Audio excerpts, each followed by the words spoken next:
பிதா குமாரன் பரிசுத்தராலே நம்முடைய தேவாலயத்தை வந்திருக்கிற யாவரையும் வாழ்த்தி வரவேற்கின்றோம். நாம் யாரும் கர்த்தரை நோக்கி ஜெபம் செய்வோம்.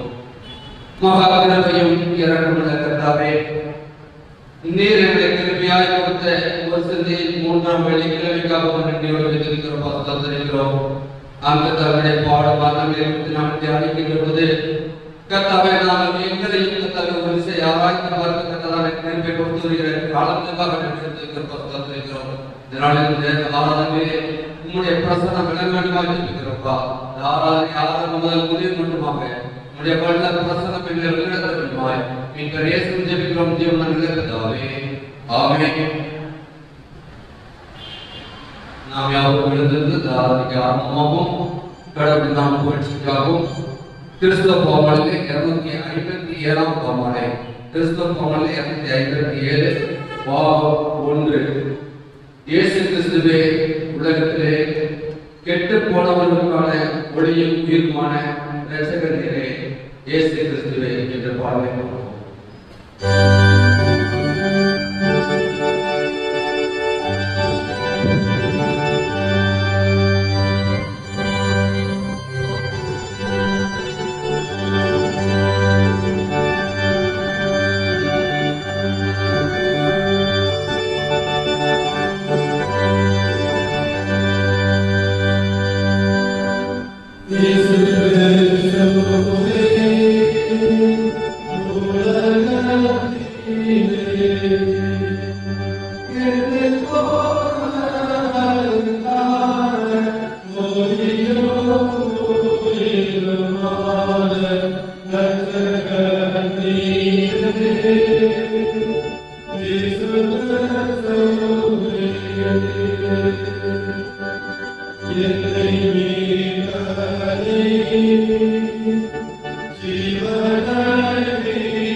எல்லா இதயங்களையும் எல்லா விருப்பங்களையும் எல்லா ரகசியங்களையும் அறிந்திருக்கிற சர்வவல்லமையுள்ள கடவுளே, நாங்கள் தேவனிடத்தில் பரிபூர்ணமாய் அன்பு கூறவும் ஒரு பரிசுத்த நாமத்தை உத்தமமாய் மகிமைப்படுத்தவும் அந்த பரிசுத்த ஆவியின் ஏவுதலால் இதயத்தின் சிந்தனைகளை சுத்தம் பண்ணியல்ல எங்கள் கர்த்தராகிய இயேசு கிறிஸ்துவின் மூலமாய் வேண்டிக் ஆமென்.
நியாயப்பிரமாணத்தையும் தீர்க்கதரிசனங்களையும் நம்மளால் பகுத்தறியது நம்முடைய கர்த்தராகிய இயேசு கிறிஸ்து சொன்னதாவது இஸ்ரவேலுக்கு இந்த தேவனாகிய கர்த்தர் ஒருவரே கர்த்தர்.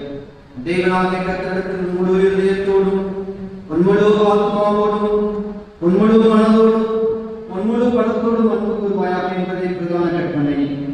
இந்த குப்பாயத்தில் இரண்டாம் கற்பனை என்னவென்றால், உன்னிடத்தில் நீ அன்பு கூறுவது போல பிறனிடத்தில் அன்பு கூறுவாயாக என்பது. இவைகளிலும் பெரிய கற்பனைகள் ஒன்றுமில்லை. இரண்டு கற்பனைகளிலும் நியாயப்பிரமாணம் முழுவதும் தீர்க்கதரிசனங்களும் அடங்கியிருக்கிறது என்பதே.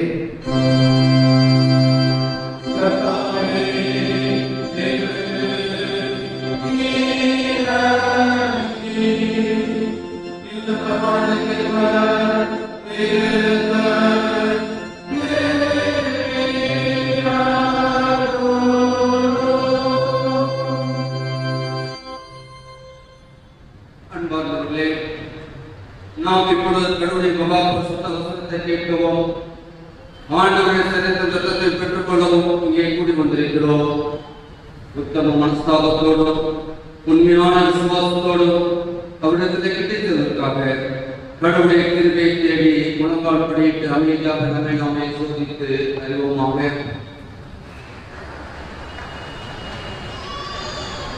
உங்கள் பாவங்களிலிருந்து முழு இதயத்தோடு உண்மையாய் மனஸ்தாபப்பட்டு இடத்திலே அன்பும் சிலையுமாய் இருந்து இனி கடவுளுடைய கற்பனைகளை கைக்கொண்டு புதிதாக்கப்பட்டவர்களாய் அவருடைய பரிசுத்த மார்க்கத்தில் நடப்போம் என்று தீர்மானித்திருக்கிற நாம் நமது ஆண்டவர் இயேசு கிறிஸ்துவின் மூலமாய் சர்வ வளங்களை கடவுளோடு ஒப்புரவாகும்படி மறுபடியும் நமது பாவங்களை சங்கீதக்காரனோடு சேர்ந்து அன்றைக்கு தாவீதுடைய பாவத்தை தீர்க்கதரிசனத்தின் மூலமாய் சொன்ன பொழுது அவன் தன்னுடைய இருதயத்திலே குத்தப்பட்டவனாய் ஏறெடுத்த 51ஆம் கொண்டாட்டை நாம் ஞாபகம் சேர்ந்து ஏறெடுப்போம். 51ஆம் சங்கீதம்.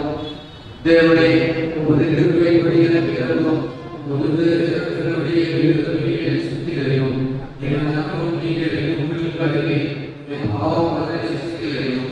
என் விழிகளினால் இருக்கிறேன், என் பாவத்தை வரலாறு நேரில் ஒருவருக்கு விரோதமாக நான் பாவம் செய்தேன்.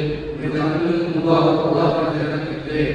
நீர் பேசும்போது நீங்கவும் நீ ஞாயிற்றுக்கு போது சொல்கிறேன். இதோ நான் மனதில் உருவானை என் தாய் என் பாவத்துக்கு கற்பதற்கால் விரோதத்துக்கு உண்மையாக இருக்கிறேன். அந்த காலத்தை நான் நீர் சுத்திகரியும். அப்பொழுது நான் சுத்தமாவேன். என்னை கண்ணீர்களும் அப்பொழுது நான் செய்யும். அவர்கள் என் பாவத்தை பாராத ஒரு சமூகத்திற்கு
இயேசு கிறிஸ்துவின் மூலமாய் நம்முடைய துணையாய் வளர்ந்திருக்கிற யாவருக்கும் அருள்புரிவதற்கு விடுதலை தரும் வார்த்தையை கேளுங்கள். தெய்வத்துடைய ஒரே குமாரனை விசுவாசிக்கிறவர்களும் அவன் கேட்டு போகாமல் நிச்சயம் அடைவடைத்தவரை தந்தொழிவாய் வந்து கொடுத்தார். பாவிகளுக்கு கிறிஸ்திய சூழலுக்கு வந்தார் என்ற வார்த்தை உண்மையும் எல்லா அங்கீகரிப்புக்கும் பார்க்கலாம். நம்முடைய பரமபிதாவாகிய சர்வவல்லமையுள்ள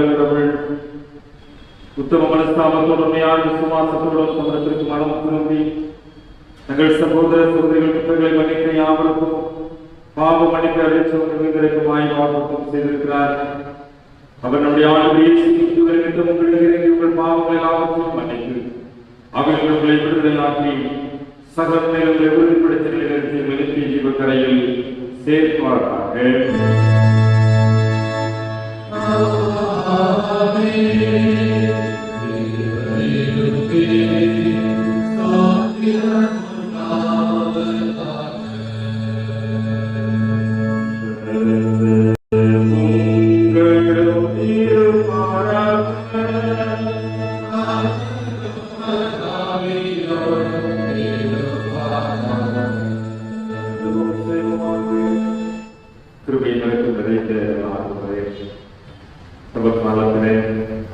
ஒவ்வொரு வெள்ளிக்கிழமையும் மாலை நேரத்தில் உடைய சன்னிதானத்தை கூடி வந்து உமையாராதிக்கவும் திருவிருந்தின் மூலமாய் போது ஐக்கியப்படவும் நீர் எங்களுக்கு கொடுத்திருக்கிற நல்ல ஆசீர்வாதமான காலங்களுக்காய் வேலைகளுக்காய் நன்றி செலுத்துகிறோம். காலத்தின் 3வது வெள்ளிக்கிழமை மாலை நேரத்தில் நாங்கள் கூடியிருக்கிறோம். திருவசனத்தை கேட்கவும் அதன்படி நடக்கவும் எங்களையும் எங்களுடைய நினைவுகளையும் சிந்தனைகளையும் ஒருமுகப்படுத்தி எழும். எங்களோடு கூட இடைப்படுகிறதை புரிந்து கொள்கின்ற மன ஆற்றலை தான் இயேசு கிறிஸ்துவின் வழியாய் செல்கிறோம். நல்லத்தினாவே ஆமென். நாளைக்குரிய திருமறை பாடம் படிக்கிறேன்.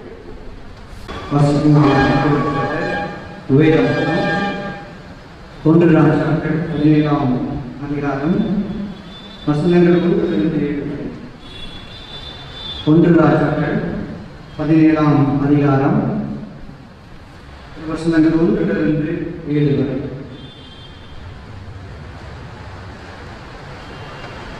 கீலேயாத்தின் குடிகளிலே குஸ்பியனாகிய எலியா ஆகாபை என் வாக்கின்படியே அன்று இந்த வருஷங்களிலே பனியும் மழையும் பெய்யாதிருக்கும் என்று இஸ்ரவேலின் தேவனாகிய கர்த்தருக்கு முன்பாக நிற்கிற நான் அவருடைய ஜீவனை கொண்டு சொல்லுகிறேன் என்றான். பின்பு கர்த்தருடைய வார்த்தை அவனுக்கு உண்டாயிற்று. அவர், நீ விடத்தை விட்டு கீழ் திசையை நோக்கி போய் யோர்தானுக்கு நேராயிருக்கிற கேரித் ஆற்றங்கரையில் ஒழித்துக் கொண்டிரு. அந்த ஆற்றின் தண்ணீரை குடிப்பாய். அங்கே என்னை போஷிக்க காகங்களுக்கு கட்டளையிடுவேன் என்றார். அவன் போய் கர்த்தருடைய வார்த்தையின்படியே யோர்தானுக்கு நேராயிருக்கிற கேரித் ஆற்றங்கரையிலே தங்கியிருந்தான். காகங்கள் அவனுக்கு விடியற் காலத்தில் அப்பமும் இறைச்சியும் சாயங்காலத்தில் அப்பமும் இறைச்சியும் கொண்டு வந்தது. தாகத்துக்கு அந்த ஆற்றின் தண்ணீரை குடித்தான். தேசத்தில் மழை பெய்யாதபடியினால் சில நாட்கள் பின்பு அந்த ஆறு பற்றி போயிற்று. கடவுளை முக்கியமாக செஞ்சிருக்கிறார்.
இருப்பாயா உம்மை நேசிக்கிறேன் உம்மை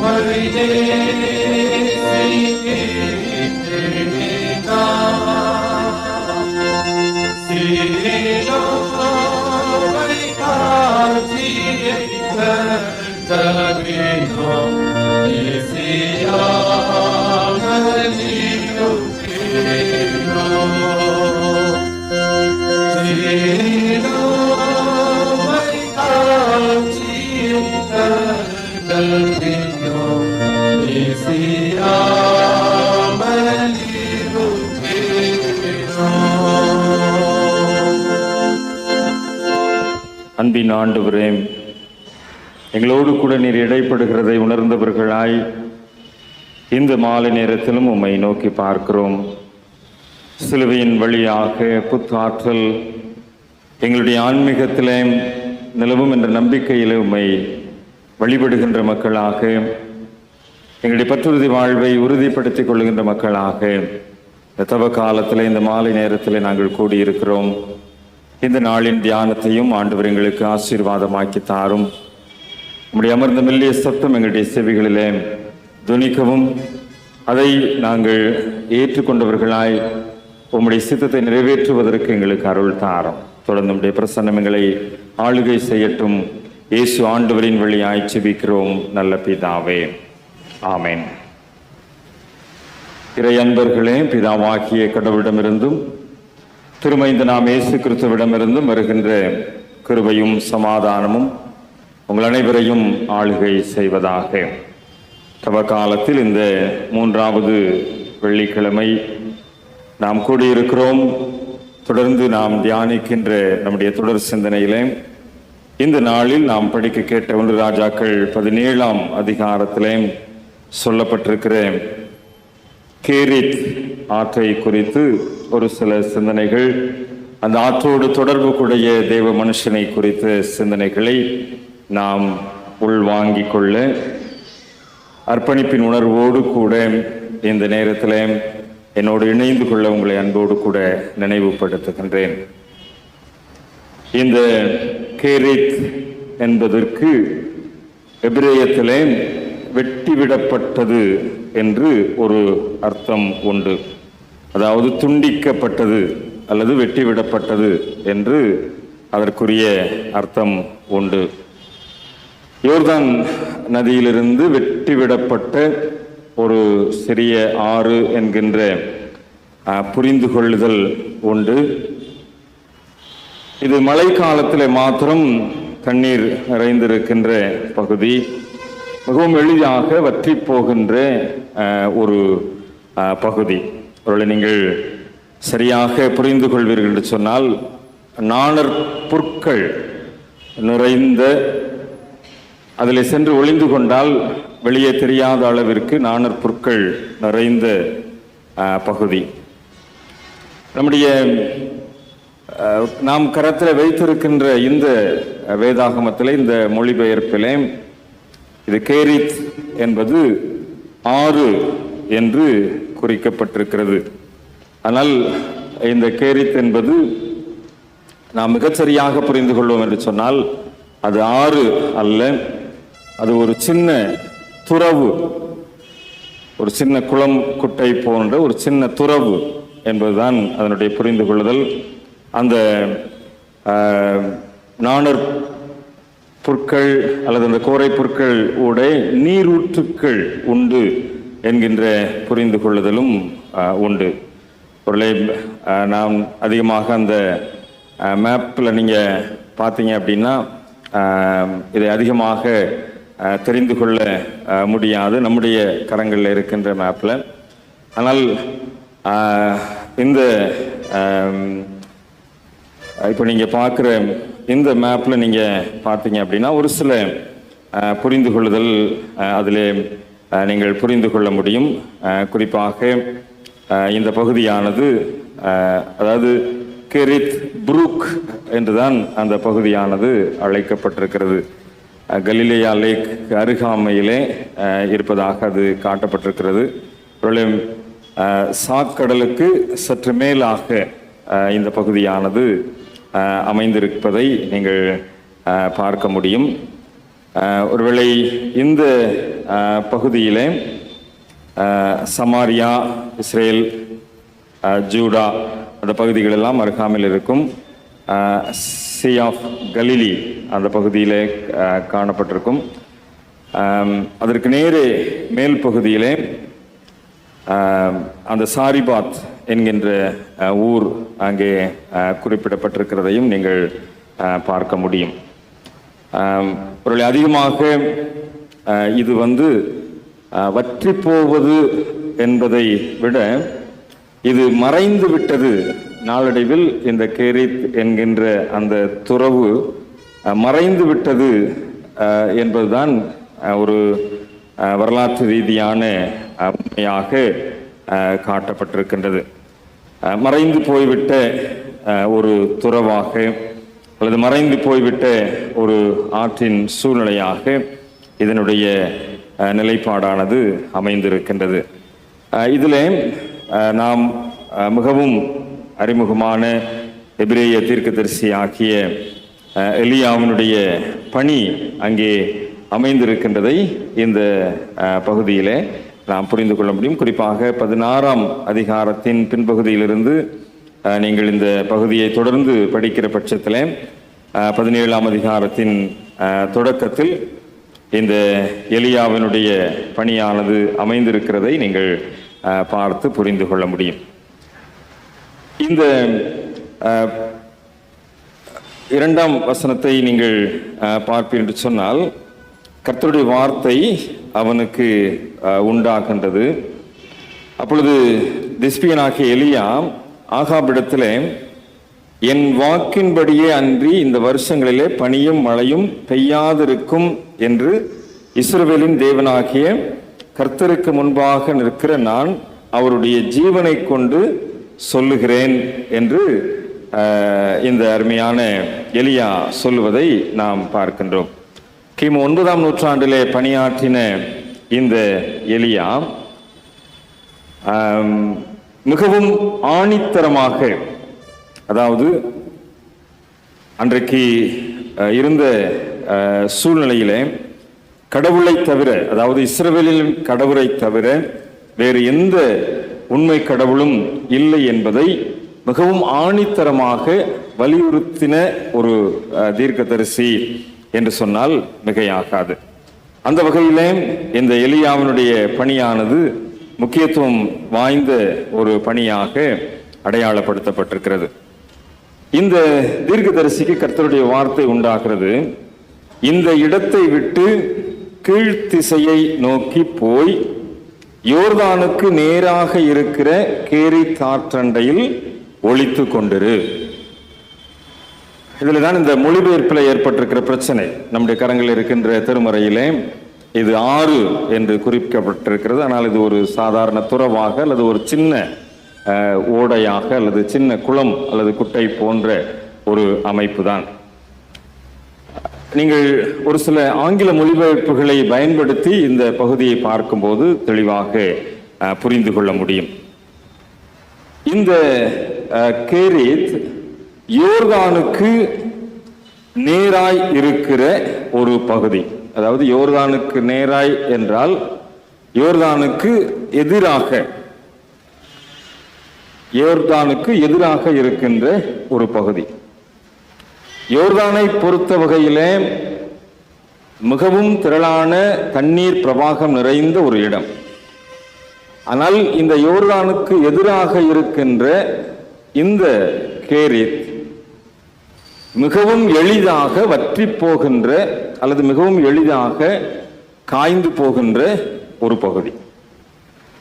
ஆண்டவர் இந்த எலியாவை அனுப்புவது யோர்தானுக்கு அல்ல, அந்த எளிதாக வற்றி போகின்ற அல்லது தண்ணீரற்று போகின்ற ஒரு சின்ன ஏரி அல்லது குளம் போன்ற இடமாகிய கேரித்திற்கு.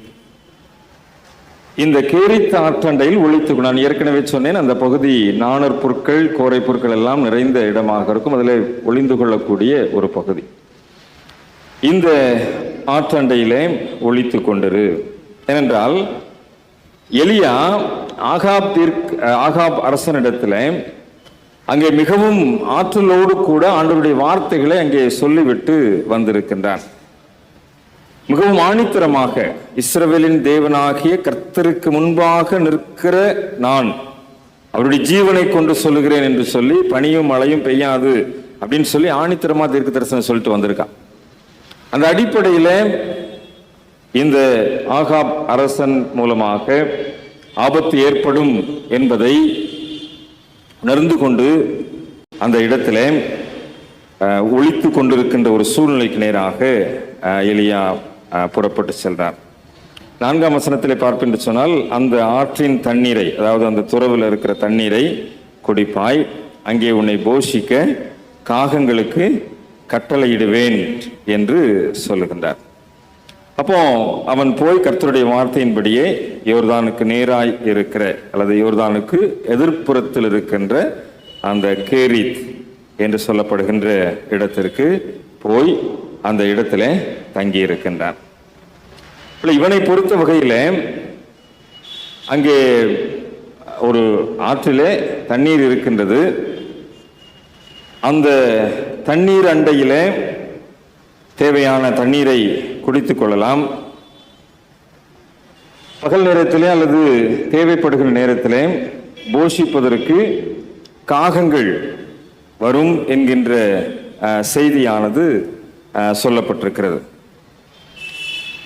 ஆனால் இந்த பகுதியை, அதாவது யோர்தானுக்கு அனுப்பாமல் இந்த கேரித் ஆற்றண்டைக்கு அனுப்பினுடைய காரணத்தை நீங்கள் அந்த கேரித் என்கின்ற வார்த்தையிலிருந்தே புரிந்து கொள்ளலாம். ஏற்கனவே அந்த வார்த்தையுடைய அர்த்தத்தை சொன்னேன். ஒரு வெட்டி விடப்பட்ட இடம் அல்லது ஒரு துண்டிக்கப்பட்ட இடம்.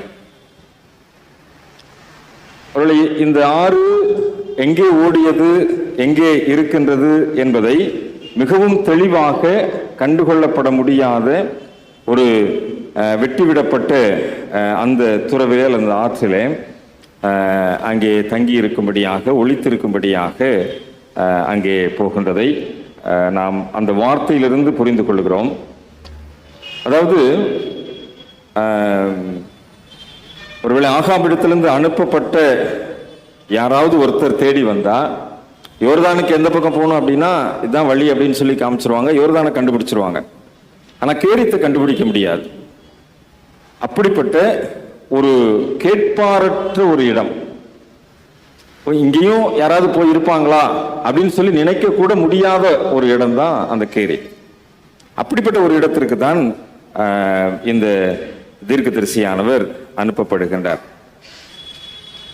அதாவது இந்த மனிதன் கேரித் ஆற்றண்டையில எல்லா விதமான ஈடுபாடுகளையும் தவிர்த்து, அவனை தூண்டிவிடக்கூடிய எல்லா விதமான நடவடிக்கைகளிலிருந்தும் துண்டிக்கப்பட்டு, அவன் அங்கே ஒளித்து கொண்டு மாத்திரமல்ல தனித்தும் இருக்க வேண்டிய ஒரு நிர்பந்தத்திலே கடவுள் அவனை அந்த ஆற்றண்டைக்கு அனுப்புகின்றார். நாம் இதை கேரித் ஆறு என்றே நாம் இந்த திருமுறையில் அடிப்படையிலே பழகினதினாலே நாம் அதை ஆறு என்ற புரிந்து கொள்ளுதலிலே நாம் சொல்லுகின்றோம். இந்த கேரித் அருகாமையிலே ஒரு தனித்து விடப்பட்டவனாக, அதாவது முதல்ல சொன்னேன், இஸ்ரவேலின் கடவுளை தவிர வேறு கடவுள் இல்லை என்று சொல்லி ஆணித்தரமாக சொல்லக்கூடிய ஒரு மனிதன், அதுவும் ஆகாபிடத்துல பனியும் மழையும் பெய்யாதுன்னு சொல்லி மிகவும் ஆணித்தரமாக வாக்குரைத்து விட்டு வந்த ஒரு சூழ்நிலை. ஆக அந்த விதமான ஈடுபாடுகள், அந்த நடவடிக்கைகள் எல்லாவற்றிலும் இருந்து துண்டிக்கப்பட்டவனாய் இந்த கேரித் அருகே அவன் தங்கி இருக்கக்கூடிய ஒரு சூழ்நிலை. ஒரு அசௌகரியமான ஒரு சூழ்நிலை என்று சொன்னால் மிகையாகாது. ரொம்ப சௌரியமா அவன் இருந்தான் அப்படின்னு சொல்ல முடியாது.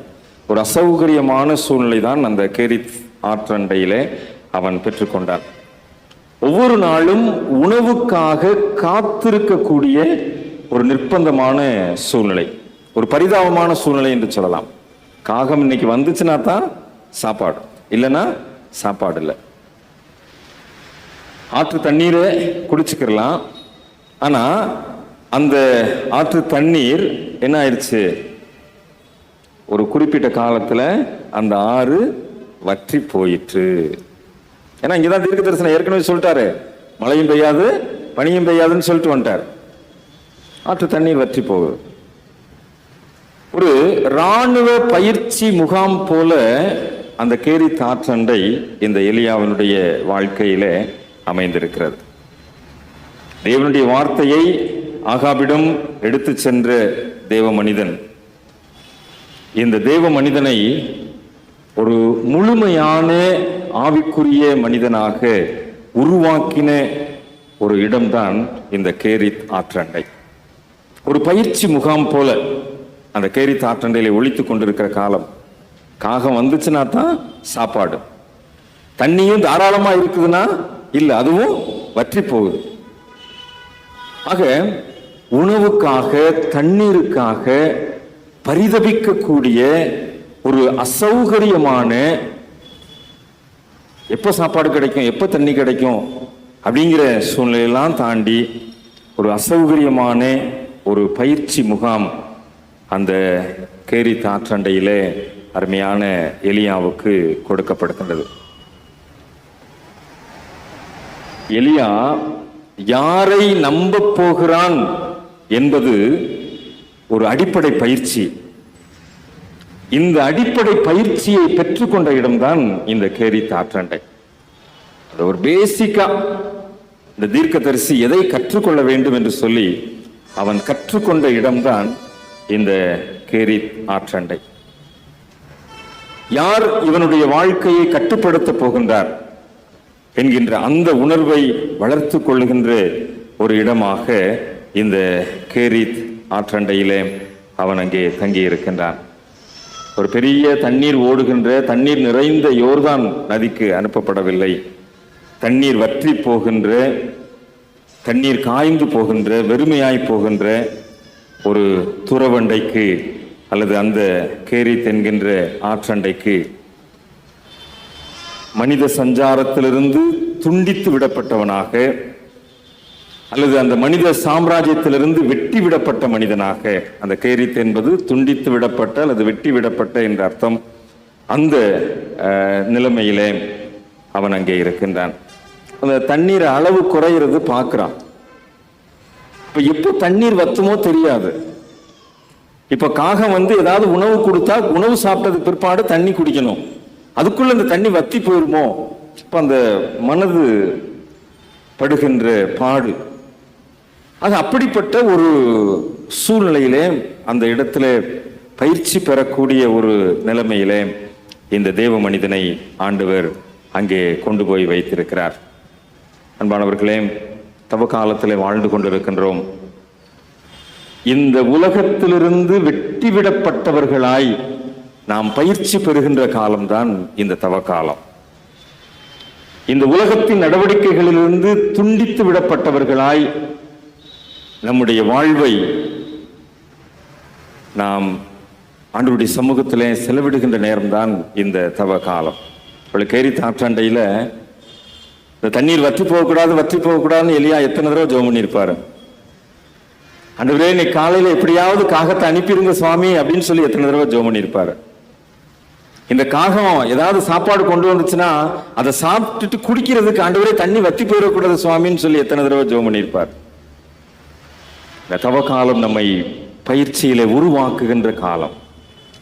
இந்த உலக சஞ்சாரத்தை விட்டு பவுல் அப்போஸ்தலன் ரோம திருச்சபைக்கு எழுதும்போது தான் சொல்லுகிறார், இந்த உலகத்திற்கு ஒத்த வேஷம் தெரியாமல், இந்த உலகத்தின் சூழ்நிலைகளை விட்டு கொஞ்சம் நம்முடைய நடவடிக்கைகளை ஒதுக்கி விட்டு, இந்த உலகத்தில் கொடுக்கப்படுகின்ற பல்வேறு விதமான ஆசாபாசங்களை எல்லாம் கொஞ்ச நாள் தவிர்த்து விட்டு, இந்த மனித சஞ்சாரமற்ற சூழ்நிலையிலே அந்த கேரித் ஆற்றண்டையிலே ஒளித்திருந்தானே இந்த எலியாவை போல நாம் நம்மை தகுதிப்படுத்துகின்ற காலம்தான் இந்த லெந்து காலம். இந்த லெந்து காலத்தை குறித்து நாம் இன்னும் அதிகமாக நிறைய காரியங்களை நாம் அறிந்து கொண்டிருக்கிறோம். இந்த லெந்து காலத்தில் நாம் பெற்றுக்கொள்ளுகின்ற பல்வேறு விதமான அனுபவங்கள் நம்மை சிலுவைக்கு நேராக வழிநடத்தி நம்மை பக்குவப்படுத்தி கொண்டுதான் இருக்கின்றது. அப்படி நம்ம கிறிஸ்தவனா பிறந்துட்டோம் அப்படிங்கிறதுனால நாம் கிறிஸ்தவர்களாக இருப்பதில்லை. கிறிஸ்தவ குடும்பத்தில் பிறந்துட்டோம் அப்படிங்கிறதுனால நம்ம கிறிஸ்தவர்களாக இருப்பதில்லை. கிறிஸ்தவனாய் பிறப்பது வேறு, கிறிஸ்தவனாய் வாழ்வது வேறு. கிறிஸ்தவனா பிறந்துட்டோம், ஆனா கிறிஸ்தவனா வாழ்கின்றோமா? அப்படிப்பட்ட ஒரு வாழ்க்கையை கற்றுக்கொண்ட இடம்தான் கேரித் ஆற்றண்டை எலியாவினுடைய வாழ்க்கையில. ஒருவேளை கிறிஸ்துவை கற்றுக்கொள்ளாதவன் கிறிஸ்தவனாய் வாழவே முடியாது. இந்த தவ காலம் கிறிஸ்துவை கற்றுக்கொள்ளுகின்ற காலம். நம்முடைய ஜெபத்திலே, நம்முடைய தியானத்திலே, நம்முடைய உபவாசத்திலே, நம்முடைய ஒடுக்குதலே, நம்முடைய சுய வெறுப்பிலே கிறிஸ்துவை கற்றுக்கொள்ளுகின்ற காலம். ஆக இந்த கிறிஸ்துவை கற்றுக்கொள்ளுகின்ற காலத்தின் மூலமாய் நாம் கிறிஸ்தவனாய் வாழ்வதற்குரிய வாய்ப்புகளை ஆண்டவர் ஏற்படுத்தி கொடுக்கிறார். அப்படிப்பட்ட ஒரு உள் ஒளியை பெற்றுக்கொண்ட ஒரு இடம்தான் கேரித் ஆற்றண்டை எலியா தீர்க்கதரிசியினுடைய வாழ்க்கையில. நீங்க எலியா தீர்க்கதரிசியினுடைய வாழ்க்கையை, அவனுடைய தீர்க்க தரிசன பணியை பூரா நீங்க படிச்சு பாருங்க. ஒரு ஆற்றல் மிகுந்த தீர்க்கதரிசியாய் அந்த காலத்துல அவனால் சவால் விட்டு ஊழியம் செய்ய முடிந்தது என்று சொன்னால் இந்த கேரித் ஆற்றண்டை அனுபவம், இந்த கேரித் ஆற்றண்டையிலே அவன் பெற்றுக்கொண்ட வாழ்வியல், இந்த கேரித் ஆற்றண்டையிலே அவன் பெற்றுக்கொண்ட உள்ளொளி அவனை ஒரு ஆற்றல் நிறைந்த, ஒரு வல்லமை நிறைந்த, நீங்க அடுத்த பகுதியில் நீங்க நமக்கு தெரியும் 450 பாகாலின் தீர்க்கதரிசிகளோடு போராடின ஒரு மனிதன். எவ்வளவு தைரியம் இருந்தா 450:1 அப்படின்னு சொல்லி அந்த சூழலுக்கு ஒத்துக்கொள்வான். ஆக அந்த தைரியத்தை உருவாக்கின இடம்தான் இந்த கேரித் ஆற்றண்டை. இந்த தவக்காலம் நம்முடைய வாழ்க்கையில 365 நாட்களும் வாழ்கின்ற வாழ்விலே அந்த 325 நாட்கள் தவிர மிச்ச இந்த 40 நாட்கள் நாம் பெற்றுக்கொள்ளுகின்ற இந்த அனுபவம் தான் மீதம் இருக்கிற நாட்கள் பூராம் நாம் வாழ்வதற்குரிய பலனை, வாழ்வதற்குரிய ஆற்றலை, வாழ்வதற்குரிய மகிமையை நாம் பெற்றுக்கொள்வதற்குரிய உன்னத காலம் என்று சொன்னால் மிகையாகாது. ஒருவேளை இது கிறிஸ்துவை கற்றுக்கொள்ளுகின்ற காலம் என்பதனாலே எந்த அளவிற்கு நாம் நம்மை, அந்த எலியா எப்படி காத்து கிடந்தானாம், காகா எப்போ வரும், தண்ணீர் எப்படி வத்தி போகாம இருக்கும் அப்படின்னு சொல்லி தன்னுடைய அத்தியாவசிய தேவைக்காக அவன் எப்படி காத்து கிடந்து கர்த்தருடைய சமூகத்திலே தன்னை உருவாக்குவதற்கு அர்ப்பணித்தானோ, அந்த அர்ப்பணிப்பிற்கு நேராக நாம் உருவாக்கப்படுவதற்கு ஆண்டவர் நம்மை அழைக்கின்றார். அந்த பகுதியில காகங்கள் அவனுக்கு விடியற் காலத்திலே அப்பமும் இறைச்சியும், சாயங்காலத்திலே அப்பமும் இறைச்சியும் கொண்டு வந்தது. தாகத்திற்கு அந்த ஆற்றின் தண்ணீரை குடித்தான். மழை பெய்யாதபடி உள்ள சூழ்நிலையிலே, அந்த ஆறு வற்றி போன சூழ்நிலையிலே அவன் எவ்வளவு தூரம் அங்கலாய்த்திருப்பான். சற்று கொஞ்சம் யோசித்து பார்க்கலாம். இந்த மனித சஞ்சாரம் நிறைந்த வாழ்வை விட்டு இப்படி ஒரு கோரை புட்களுக்கு நடுவே ஒரு கேட்பாரற்று கிடக்கக்கூடிய ஒரு இடத்துல என்னை கொண்டு வந்து விட்டீர் ஆண்டவரே. இப்ப காகம் வருது, ஆனா ஆத்துல தண்ணி இல்லை. சாப்பிட்டுட்டேன், கை கழுவுறதுக்கு வேணாம், குடிக்கிறதுக்கு, வெக்கல் எடுக்காம இருக்கிறதுக்கு குடிக்கிறதுக்கு தண்ணி எங்க? இன்னைக்கு நம்ம வீட்டை விட்டு கிளம்பி போகும்போது பாட்டிலில் நம்ம தண்ணி எடுத்துட்டு போறோம். திரும்பி வரும்போது அந்த பாட்டிலில் தண்ணி மீதம் இருந்துச்சுன்னா கேள்வி கேட்குறோம், ஏன் தண்ணி குடிக்கலையா, ஏன் தண்ணி மீதம் இருக்கு? நாம் தண்ணீருக்காக அப்படிப்பட்ட மனநிலைமைகளிலே இன்றைக்கு நாம் உருவாக்கப்பட்டிருக்கிறோம். அன்றைக்கு அந்த கேரித் ஆற்றண்டையில இந்த திஸ்பியனாகிய எலியா இந்த வற்றி போன சூழ்நிலையிலே எவ்வளவாக அந்த தண்ணீருக்காக ஏங்கி இருப்பான். அந்த வற்றி போன சூழ்நிலையிலே, ஒன்றுமில்லாத சூழ்நிலையிலே அந்த கேரித் ஆற்றண்டை, அந்த பகுதி இந்த எலியாவை உருவாக்கினது. தொடக்க வரலாற்றிலே நீங்கள் பார்ப்பீர்கள், பூமியானது ஒழுங்கின்மையும் வெறுமையுமாய் இருந்தது. ஆண்டவர் என்ன செஞ்சாரு? ஒவ்வொரு நாளும் உருவாக்கினார். ஒவ்வொரு நாளும் ஒவ்வொன்றா உருவாக்கினார். ஒரு அழகிய சூழல் உருவாயிற்று. ஆக வெறுமை, ஒன்றுமில்லாமை கடவுளால் உருவாக்கப்பட்டதை போல இந்த எலியாவுடைய வாழ்க்கையில அந்த வற்றி போன ஆறு, அந்த வற்றி போன ஆற்றின் சூழ்நிலை ஆண்டவருடைய சமூகத்தில் இவனை உருவாக்கினது. இந்த தவ காலத்தில் நாம் உருவாக்கப்பட வேண்டும், ஆண்டவருக்காக உருவாக்கப்பட வேண்டும். ஆண்டவருக்காக எதையாவது சாதிப்பதற்கு நாம் உருவாக்கப்பட வேண்டும். இந்த உலகத்தின் வேஷத்தை தரித்துக் கொண்டிருப்பதை தவிர்த்து விட்டு, இந்த உலகத்தின் ஓட்டத்திலே ஓடிக்கொண்டிருப்பதை வெட்டி விட்டு அல்லது துண்டாடி விட்டு நம் ஆண்டவருக்காக எதையாவது சாதிக்க வேண்டும் என்று சொல்லி உருவாக்கப்பட வேண்டும். அப்படிப்பட்ட உருவாக்கத்தை இந்த எலியாவினுடைய தீர்க்க தரிசன பணியில காண்கிறோம். அவனை உருவாக்கின இடம் இந்த கேரித் ஆறு என்று சொன்னால் மிகையாகாது. நம்மை உருவாக்குகின்ற காலம் இந்த தவ காலம் என்று சொன்னால் மிகையாகாது. இந்த உபவாச நாட்களிலே, இந்த லெந்து காலத்திலே ஆண்டவருடைய சமூகத்திலே நாம் உருவாக்கப்படும். நான் முதலே சொன்னதை தான் நான் திரும்பவும் சொல்றேன். கிறிஸ்தவனாய் பிறப்பது வேறு, கிறிஸ்தவனாய் வாழ்வது வேறு. நான் கிறிஸ்தவனா பிறந்துட்டேன், ஆனால் நான் கிறிஸ்தவனாய் வாழ வேண்டும் என்று சொன்னால் இந்த தவ காலம் என்னை உருவாக்க வேண்டும். ஆண்டவருடைய சிலுவை பாடுகளை தியானிக்கின்ற காலம் என்னை உருவாக்க வேண்டும். ஆண்டவருடைய சமூகத்திலே அடிக்கடி நான் பெற்றுக்கொள்கின்ற இந்த சாக்கிரம் என்னை உருவாக்க வேண்டும். நான் கிறிஸ்தவனாய் உருவாக்க வேண்டும். இது ஆண்டவர் என்னிடத்தில் எதிர்பார்க்கின்ற ஒரு காரியம்.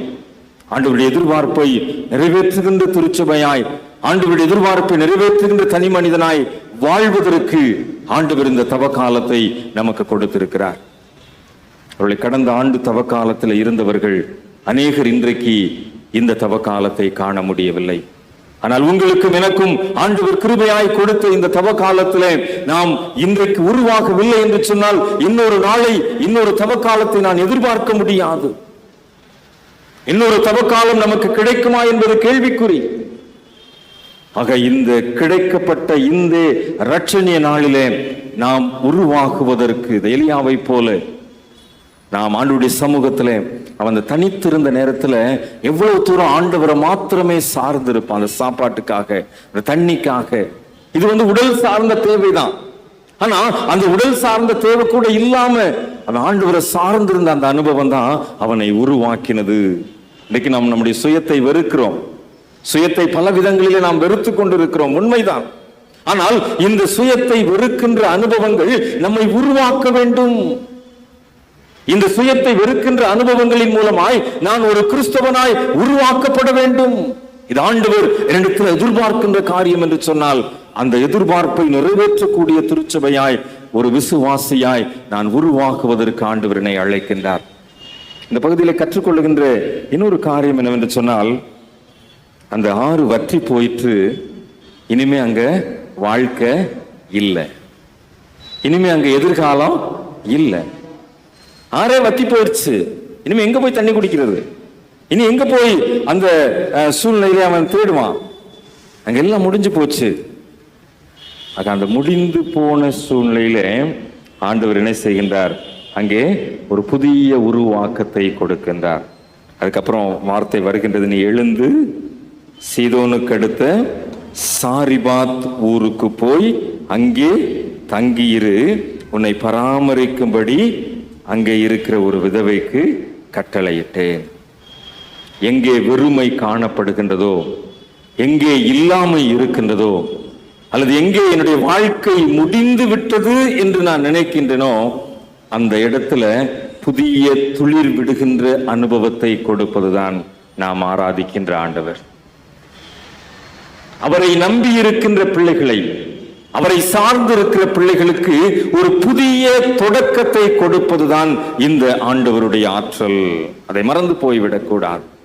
அந்த ஆண்டவர் இந்த ஆறு வற்றி போன சூழ்நிலையில இந்த கேரித் ஆற்றண்டை இந்த எலியாவை உருவாக்கி விட்டது என்ற புரிந்து கொள்ளுதல் உருவான சூழ்நிலையில அவனை பாதுகாப்பதற்காக, அவனை பராமரிப்பதற்காக ஆண்டவர் என்ன செய்கின்றார்? ஒரு புதிய சூழலை உருவாக்கி கொடுக்கின்றார்.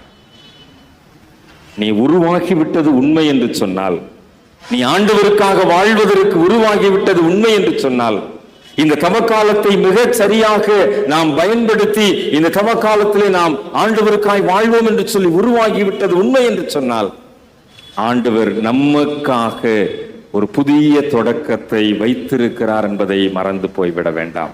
அதைத்தான் ஏசாயா தீர்க்கதரிசி 61ஆம் அதிகாரத்தில் சொல்லுகிறார். சாம்பலுக்கு பதிலாக சிங்காரத்தை தருகின்ற ஆண்டவர்.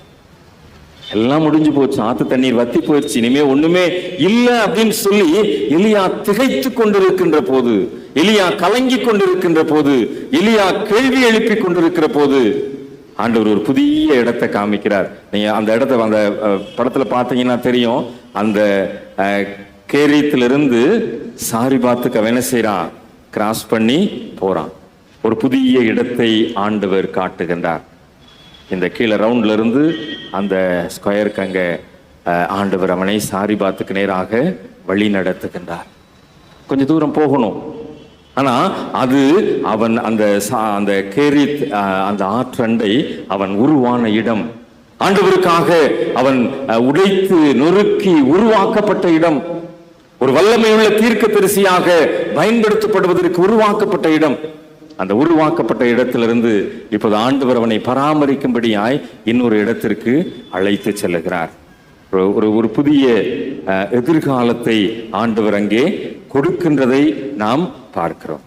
ஒரு புதிய சூழலை ஆண்டவர் உருவாக்கி கொடுக்கின்றதை நாம் பார்க்கின்றோம். அப்படியானால் ஆண்டவர் நம்முடைய வாழ்க்கையில ஒருவேளை அவ்வளவுதான், இது முடிஞ்சு போச்சு அப்படின்னு நம்ம ஒரு கால்குலேஷன் பண்ணி வச்சிருந்தோம்னா, நம்முடைய கால்குலேஷனை மாற்றுவதற்கு ஆண்டவர் வல்லமை உள்ளவராக இருக்கிறார். நம்முடைய கணக்கீடு தப்புன்னு சொல்லி ஒரு புதிய தொடக்கத்தை கொடுப்பதற்கு ஆண்டவர் உண்மை உள்ளவராக, ஆற்றல் நிறைந்தவராக இருக்கிறார் என்பதிலே எந்த விதமான சந்தேகம் இல்லை. அந்த ஆண்டவருடைய ஆற்றல், அந்த ஆண்டவருடைய வல்லமை இன்றைக்கும் நம்மை ஆளுகின்றதை, இன்றைக்கும் நம்மோடு கூட செயல்படுகின்றதை நாம் புரிந்து கொள்ள அழைக்கப்படுகின்றோம். இன்றைக்கு அந்த பகுதியில ஒரு புதிய உருவாக்கத்தை அவன் பெற்றுக்கொண்டு அந்த சாரிபாத் என்கின்ற இடத்திற்கு புறப்பட்டு போகிறான். அங்கே அவன் வந்த போது அந்த வரலாறு நமக்கு நன்கு தெரியும். 10ஆம் வசனத்திலிருந்து இருக்கின்ற அந்த வரலாறு நன்கு தெரியும்.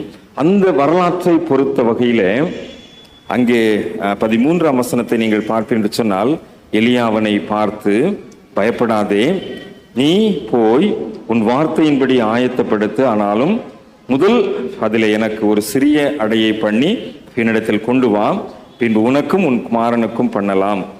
கர்த்தர் தேசத்தின் மேல் மழையை கட்டளையிடும் நாள் மட்டும் பானையின் மா செலவழிந்து போவதும் இல்லை, கலசத்தின் எண்ணெய் குறைந்து போவதும் இல்லை என்று இஸ்ரவேலின் தேவனாகிய கர்த்தர் சொல்லுகிறார் என்றார்.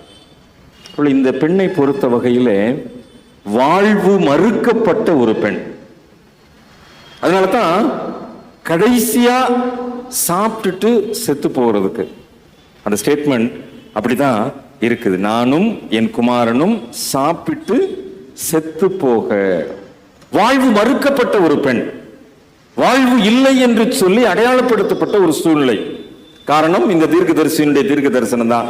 தேசத்துல மழை பெய்யாது. அங்கேயும் மழை பெய்யல, மழை இல்லை, விவசாயம் இல்லை, வருமானம் இல்லை, ஒன்றுக்கு வாழ்வு இல்லை. ஆக வாழ்வு மறுக்கப்பட்ட ஒரு பெண்.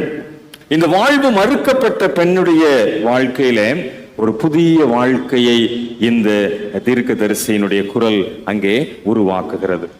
எப்படி உருவாக்குகின்றது? தேசத்தின் மேல் மழையை கட்டளையிடும் நாள் மட்டும் உன்னுடைய பானையில மாவு செலவழிந்து போவதில்லை, உன்னுடைய கலசத்துல எண்ணெய் குறைந்து போவதில்லை. ஆண்டவருக்குள் அன்பானவர்களே, நாம் திடப்படுத்தல் பெறுகின்ற போது பேராயரிடத்துல ஒரு வாக்குறுதியை கொடுக்கின்றோம். உன்னுடைய திராணிக்கு தக்கதாக அல்லது உன்னுடைய தகுதிக்கு தக்கதாக ஆண்டவருக்கென்று கொடுப்பாயா என்று சொல்லி ஒரு கேள்வி வைக்கப்படுகின்றது. அந்த கேள்விக்கு ஒரு பதிலை நாம் கொடுக்கின்றோம். ஆம், நான் என்ன செய்வேன், என்னுடைய திராணிக்கு தக்கதாக அல்லது என்னுடைய தகுதிக்கு தக்கதாக நான் என்ன செய்வேன், கொடுப்பேன் அப்படின்னு சொல்லி. அப்படி கொடுக்கின்ற ஒரு அனுபவத்தை நாம் நம்முடைய கிறிஸ்தவ வாழ்வியலிலே பெற்றுக்கொண்டிருக்கிறோம்.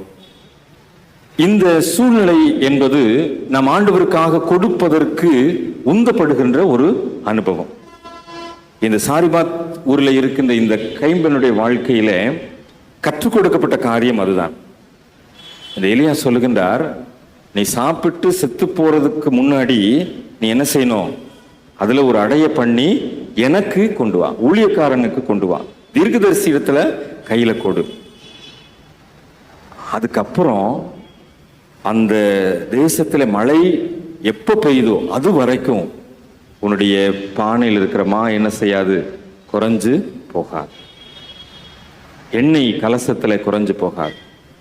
இதுல இருக்கின்ற ஆழமான அந்த கொடுத்தலின் தன்மையை நாம் புரிந்து கொள்ள அழைக்கப்படுகின்றோம். ஆண்டவருக்கென்று கொடுக்கின்ற போது, ஆண்டவருக்காக நம்மை நாம் அர்ப்பணிக்கின்ற போது, ஆண்டவருடைய சமூகத்தில் நம்மை ஜீவாதார பலியாக ஒப்புக் கொடுக்கின்ற போது ஆண்டவர் நம்மை முழுவதுமாக பொறுப்பெடுத்துக் கொள்ளுகிறார் என்பது இந்த சாரிபாத் ஊரில் இருந்த அந்த பெண்ணுடைய வாழ்வில நடந்த ஒரு அனுபவம். அவ்வளவுதான் இருக்குது. நானும் என் மகனும் சாப்பிட போறோம், அதோடு எங்களுடைய வாழ்வு முடிகின்றது. ஆக வாழ்வு மறுக்கப்பட்ட பெண்ணுடைய வாழ்க்கையில ஒரு புதிய வாழ்க்கையை தொடங்கி வைக்கின்ற அனுபவம், இந்த கேரித்திலே பெற்றுக்கொண்ட அனுபவம் அந்த எலியாவின் மூலமாக அங்கே நிறைவேறுகின்றது. ஆக இந்த கேரித் இந்த எலியாவை பல விதங்களிலே பக்குவப்படுத்தி இருக்கிறது. இவன் போய் செய்கின்ற முதல் ஊழியமே வாழ்வு மறுக்கப்பட்ட பெண்ணுடைய வாழ்க்கையில ஒரு புதிய வாழ்வை அறிமுகப்படுத்துவதுதான்.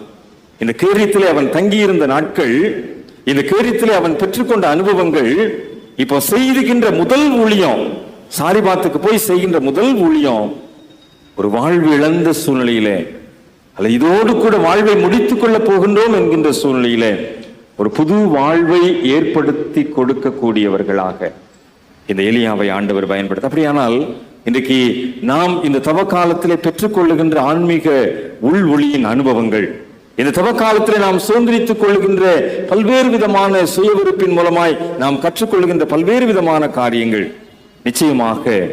நிச்சயமாக நாம் மற்றவர்களுக்கு பிரயோஜனமானவர்களாய் உருவாகும்படி அல்லது மற்றவர்களுக்கு பயனுள்ளவர்களாய் நாம் வாழும்படி நம்மை அது உருவாக்குகிறது என்பதை நாம் புரிந்து கொள்ள அழைக்கப்படுகின்றோம். இந்த கேரித்தின் அனுபவங்கள் பல நேரத்திலே எலியாவுக்கு ஏற்பட்டதை போல நமக்கும் ஏற்பட்டிருக்கலாம். ஆனால் ஆண்டவர் இந்த கேரித்தின் அனுபவத்தை நமக்கு ஒரு புதிய அனுபவமாக, ஒரு புதிய ஆசீர்வாதமான அனுபவமாக மாற்றுவதற்கு வல்லமை உள்ளவராக இருக்கிறார் என்பதை நாம் மறந்து போய்விடக்கூடாது.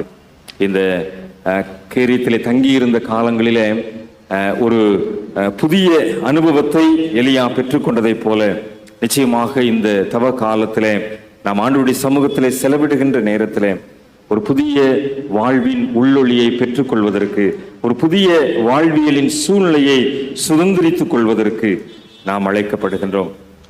முதல் யாப்போக்கு ஆற்றங்கரையிலே யாக்கோபு எப்படி அந்த தனிமையிலே தனித்திருந்து இஸ்ரவேல் என்கின்ற புதிய நாமத்தோடு கூட அடையாளப்படுத்தப்பட்டானோ, அதே போல இந்த கேரித் ஆற்றண்டையிலே இந்த எலியா தனித்திருந்து தன்னுடைய வாழ்வாதாரத்தை இழந்திருந்து அந்த இடத்திலே ஒரு புதிய உள்ளொளியை பெற்றுக்கொண்டதை போல இன்றைக்கு நீங்களும் நானும் இந்த தவ காலத்திலே நாம் காத்திருக்கின்ற தனித்திருக்கின்ற நேரங்களிலே ஒரு புதிய ஆற்றலை சுதந்திரித்துக் கொள்வதற்கு, ஒரு புதிய பலனை பெற்றுக் கொள்வதற்கு, ஒரு புதிய அனுபவத்தை சுதந்திரித்துக் கொள்வதற்கு எலியா பெற்றுக்கொண்ட இந்த புதிய அனுபவம் அவனுடைய முதல் ஊழியத்திலேயே வல்லமையோடு கூட வெளிப்பட்டது. வாழ்விழந்த ஒரு குடும்பத்தை வாழ வைத்த ஒரு அனுபவம். அவன் போய் சொன்னா அந்த முதல்ல அந்த மாவுல அடைய பண்ணி கொண்டு வந்தாங்க. அந்த தேசத்துல பஞ்சம் தீருகின்ற வரை அவர்களுடைய வீட்டுல எந்த குறையுமே இல்லை. அந்த வீட்டுல மாவு இருந்து கொண்டே இருந்தது, எண்ணெயில குறைந்து போகாத ஒரு சூழ்நிலை இருந்தது. ஆக அப்படிப்பட்ட ஒரு பொங்கி வழிகின்ற பெருக்கத்தின் ஆசீர்வாதத்தை இந்த எலியா தீர்க்கதரிசியை கொண்டு ஆண்டவர் அந்த இடத்துல நிறைவேற்றினார். ஆக இந்த தவ காலத்திலே நாம் பெற்றுக்கொள்கின்ற இந்த அனுபவங்களின் வழியாக ஆண்டவர் நம்மை வெளியிலே பயன்படுத்துகின்ற போது, இந்த உலகத்திலே பயன்படுத்துகின்ற போது நம் மூலமாக அநேகருக்கு ஆசீர்வாதமான சூழ்நிலைகளை உருவாக்க முடியும் என்பதிலே சந்தேகமில்லை. நம் மூலமாக அநேக ஆசீர்வாதங்களை பெற்றுக்கொள்வதற்கு ஆண்டவர் நம்மை கருவிகளாய் பயன்படுத்த முடியும் என்பதிலே சந்தேகமில்லை. எலியாவை போல தனித்திருந்து அந்த உலகத்திற்கும் எலியாவுக்கும் ஒரு துண்டு வெட்டி விடப்பட்ட சூழ்நிலை. அப்படிப்பட்ட சூழ்நிலையிலே இன்றைக்கு நாம் உலகத்தோடு ஒத்த வேஷம் தெரியாமல் நம் ஆண்டவருடைய சமூகத்திலே காத்திருப்போம் என்று சொன்னால், ஆண்டவருடைய சமூகத்திலே நேரத்தை செலவழிப்போம் என்று சொன்னால், ஆண்டவருடைய பாதத்திலே நாம் புது பலனை பெற்றுக்கொள்வதற்காக நம்மை அர்ப்பணிப்போம் என்று சொன்னால், எலியாவை பயன்படுத்தின ஆண்டவர் நம்மையும் பயன்படுத்துவார். எலியாவோடு கூட செயல்பட்ட ஆண்டவர் நம்மோடும் செயல்படுவார். எலியாவை ஒரு நல்ல தீர்க்கதரிசியாய் உருவாக்கின ஆண்டவர் நம்மையும் உருவாக்குவார். அப்படிப்பட்ட ஆண்டவருடைய கரத்துல நம்மை அர்ப்பணிப்போம். இந்த தவ காலத்துல 15 நாட்களை நாம் கடந்து வந்திருக்கிறோம். இன்னும் மிஞ்சி இருக்கிற நாட்களிலே எந்த அளவிற்கு நாம் இந்த ஆன்மீகத்தை உள்ளொளியாக பெற்றுக்கொள்வதற்கு நாம் அந்த எலியாவை போல, அந்த கேரித் ஆற்றண்டை அனுபவத்தை போல நாம் நம்மை அர்ப்பணிக்க முயல்கின்றோமோ, நிச்சயமாக கேரித் ஆற்றண்டையிலே ஒரு புதிய அனுபவத்தை எலியாவுக்கு கொடுத்த ஆண்டவர் இந்த தவ காலத்திலே புதிய ஆற்றல் மிகுந்த அனுபவங்களை நமக்கு தந்து ஆசீர்வதித்து வழி நடத்துவாராக. தலைகளை தாழ்த்தி ஜெபம் செய்வோம். எலியாவை பயன்படுத்தின எங்கள் அன்பின் ஆண்டவரே,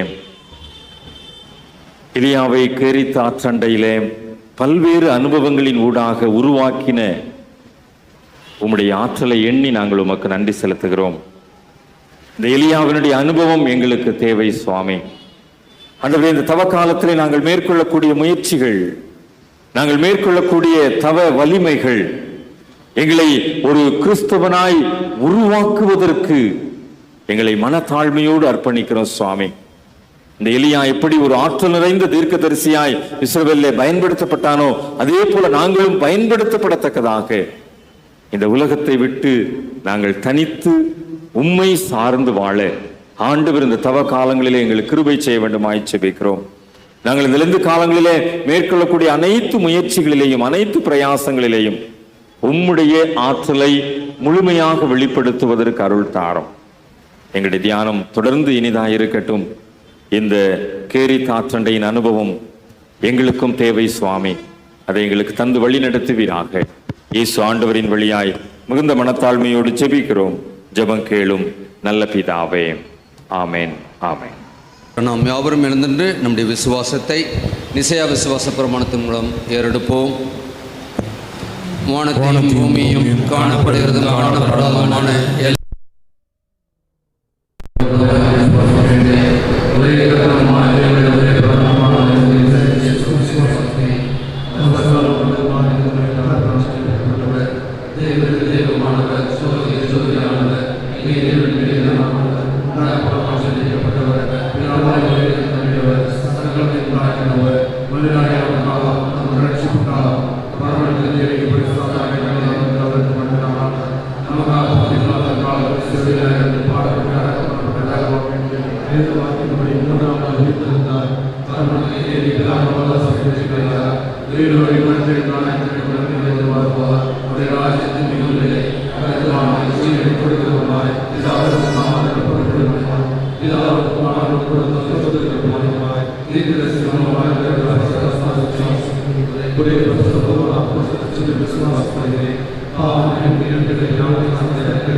ஜெபம் செய்வோம். மகா கிருபையும் இரக்கமுள்ள கர்த்தாவே, நீர் எங்களுக்கு இந்த நாளிலே கேரித் ஆற்றின் மூலமாய் நீர் எங்களுக்கு கொடுத்த சத்தியத்திற்காக நன்றியோடு துதிக்கிறோம், ஸ்தோத்திரிக்கிறோம். ஆம் கர்த்தாவே, அது வெட்டப்பட்ட ஆறு என்றும் கர்த்தாவே துண்டிக்கப்பட்ட ஆறு என்றும் நாம் இந்த நாளிலே கேட்டிருக்கின்றோம். ஆம் கர்த்தாவே, எலியாவை அப்படியாக கர்த்தாவே நீர் இந்த உலகத்தில் இருந்து துண்டிக்கப்பட்டவனாய் கர்த்தாவே எல்லாரும் காண முடியாத ஒரு சூழ்நிலையிலே கர்த்தாவே அவனை கர்த்தாவே நீர் கொண்டு பெரிய காரியங்களை செய்ய முடியாது. அந்த இடத்திலே ஒரு கர்த்தாவே ஒரு பயிற்சியை கொடுத்ததை நாங்கள் அறிந்த நாளில் உங்களுக்கு நன்றி செலுத்துகிறோம் அப்பா. எங்களுடைய வாழ்க்கையில் நாங்கள் கர்த்தாவை சிந்தித்து பார்க்கவும், ஒருவேளை எங்களுடைய வாழ்க்கையில் கேரியர் ஆற்று கொண்டு கர்த்தாவை துண்டிக்கப்பட்டதாய் வெட்டப்பட்டதாய் இருக்கும் என்று சொன்னால் இந்த நாளில் கர்த்தாவே எங்களையும் கர்த்தாவை நீர் போஷிக்க மனதுள்ள கர்த்தர், அன்றைக்கு எலியாவை போஷித்த கர்த்தர் எங்களுடைய வாழ்க்கையில் கர்த்தாவே நாங்கள் எந்த சூழ்நிலையிலும் சோர்ந்து போகாததை கர்த்தாவே எங்களுடைய வாழ்க்கையை நடத்தவும், நாங்கள் கர்த்தாவே எதற்காக கர்த்தாவே இந்த உலகத்திலே உங்களுடைய பிள்ளைகளாக இருக்கிறோம் என்பதை கர்த்தாவே நாளிலுடைய வார்த்தை மூலமாய் நாம் கேட்டிருக்கின்றோம். நாங்கள் கிறிஸ்தவர்களாய் இந்த உலகத்தின் மக்கள் மத்தியிலே வாழாதபடி கர்த்தாவே உண்மையை பிரதிபலிக்கின்றவர்களாய் வாழும்படி எங்களை அழைத்திருக்கிறேன். சிலுவை நாங்கள் நோக்கி பார்க்கின்ற போது நீர் சிலுவையிலே சிந்தின ரத்தம் எங்களை மீட்டு ரசித்திருக்கிறது என்பதை நான் உணர்ந்து பார்த்தேன். நாங்கள் இருக்கின்ற சூழ்நிலை எப்படிப்பட்ட சூழ்நிலையாக இருந்தாலும் எல்லாவற்றையும் நீர் மாற்றி கர்த்தாவே எங்களுக்குள்ளாக நீர் வல்லமையை உண்டுபட பெற கிருபைக்காக நன்றி செலுத்துகிறோம், ஸ்தோத்திரிக்கிறோம். இந்த தவக்காலம் ஏதோ ஒவ்வொரு ஆண்டும் வந்து போய் இந்த தவக்காலமாய் இல்லாதபடி 2024ஆம் ஆண்டு எங்களுடைய வாழ்க்கையை கர்த்தாவே எலியா தீர்க்கதரிசியை கர்த்தாவே நீர் எடுத்து பயன்படுத்துகிறபோல எங்களுக்கு ஒவ்வொருடைய வாழ்க்கையில் நீர் எடுத்து பயன்படுத்த பெற கிருபைக்காக நன்றியோடு வைத்திருக்கிறோம், ஸ்தோத்திரிக்கிறோம். நாளை வந்த ஒவ்வொருவரும் வெறுமனே திரும்பாதபடி ஆண்டவரே நீர் கொடுக்கின்ற நிறைவான ஆசீர்வாதங்களை பெற்றுக்கொள்ளவும், அன்றைக்கு காகம் மூலமாய் நீர் கர்த்தாவே போஷித்த கர்த்தர் வந்திருக்கிற ஒவ்வொருவரையும் கர்த்தாவே உம்முடைய ஆவியின் அபிஷேகத்தால் போஷிக்க வேண்டுமா ஜெபிக்கிறோம்ப்பா. நீர் கொடுக்கின்ற ஜீவ தண்ணீரை கர்த்தாவே ஒவ்வொருவரும் உட்கொண்டவர்களாய் உமக்கென்று எழுப்பி பிரகாசிக்க நீர் கிருபைக்காக நன்றி செலுத்துகிறோம், ஸ்தோத்திரிக்கிறோம். எங்களை தாழ்த்தி உடைய கர்த்தரை அர்ப்பணிக்கின்றோம், பொறுப்படுத்திக் கொள்ளும் வழிநடத்தும் எல்லா துதி கனமையும் முக்கிய அர்ப்பணிக்கின்றோம். நீ பிரேசித்து ஜெபிக்கிறோம் ஜீவனுள்ள பிதாவே, ஆமென். எல்லாவற்றுக்கும் மேலான தேவ சமாதானம் உங்களோடு இருந்து எங்கள் தேவனையும் அவருடைய குமாரனாக ஆண்டவர் இயேசு கிறிஸ்துவை பற்றி அறிவுரை நிலைத்திருக்கும்படி உங்கள் இதயத்தையும் சிந்தையும் காக்க கடவுது. பிதா குமாரன் பரிசுத்த ஆவியுமாய் திரியேகருடைய ஆசீர்வாதம் இன்று விதம் சதா காலம் அனைவரோடும் நிலைத்திருப்பதாக.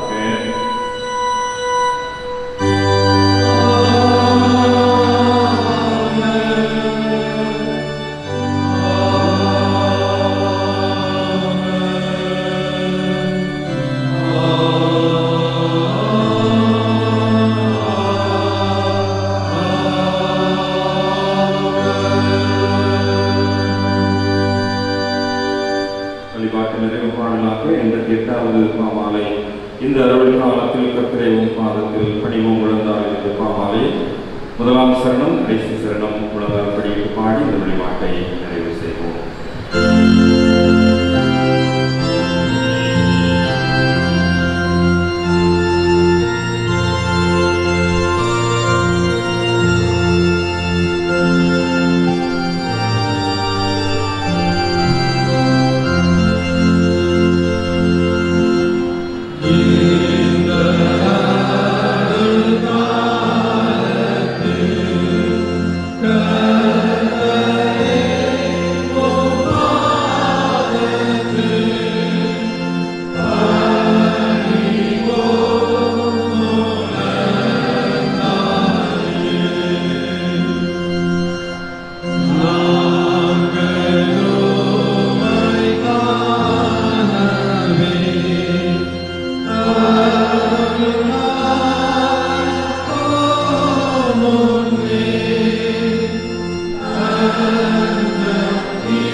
உருவாக்கும்படியாய் கருத்தை அர்ப்பணிக்கின்றோம்.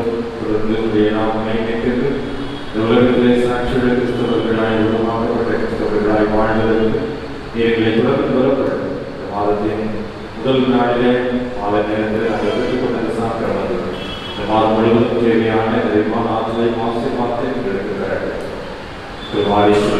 இயேசுவினுடைய அனுசரிக்கிறோம் ஜெபம் கேளும் நல்ல பிதாவே, ஆமென்.